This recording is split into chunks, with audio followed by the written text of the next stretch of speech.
America's largest bank, JPMorgan Chase, is facing legal troubles over its ties to Jeffrey Epstein and his sex trafficking operation.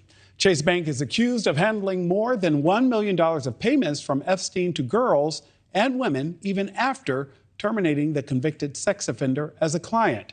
The U.S. Virgin Islands, where Epstein owned a private island, is seeking $190 million in penalties from Chase Bank.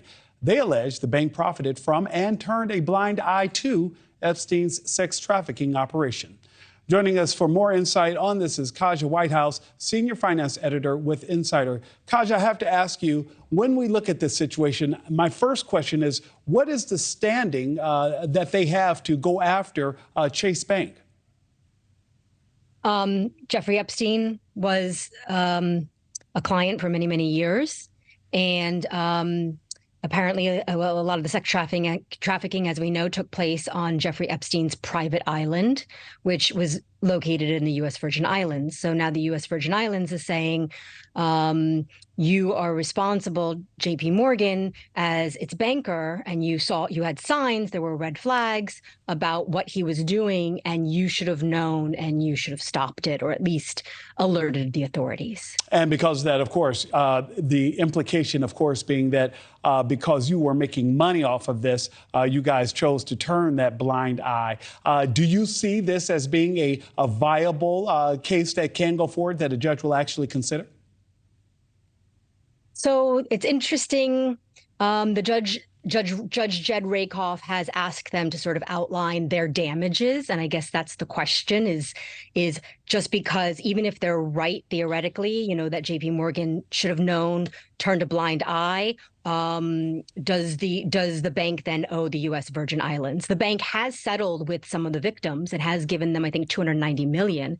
But the question is, what damages did the U.S. Virgin Islands actually suffer? And they will, of course, have an opportunity to present that and, in their interest, I guess, go forward. Kaja, I have to ask you, though, how long is the arm of the law? I mean, Jeffrey Epstein has been out of the picture now since, for 2 years? And we're still hearing about the effects that the tentacles of his crimes had. How long can this continue? Do you believe that victims will continue to come out of the woodwork, or those who are claiming to be victimized by his acts? Well, I mean, it's kind of surprising that it's taken this long. I remember when the stories started coming out before Jeffrey Epstein was jailed in 2008 about some of the things that were happening. And, it took many, many years before he was actually accused of sex trafficking. So I think, it's just a matter of a lot of these claims were sort of shrugged aside. Back then, it was the Palm Beach police, I think, that really were like, well, look, we need to bring harsher charges against this guy. There are multiple young girls, and these are girls under 18.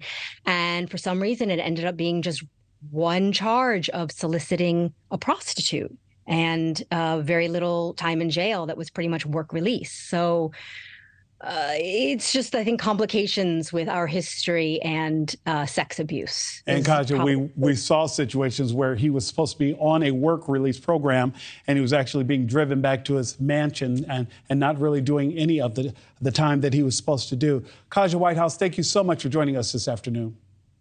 Thank you. Thank you for watching. Go to newsnationnow.com to find News Nation on your television provider. And don't forget to click the red subscribe button below to get more of News Nation's fact-driven, unbiased coverage.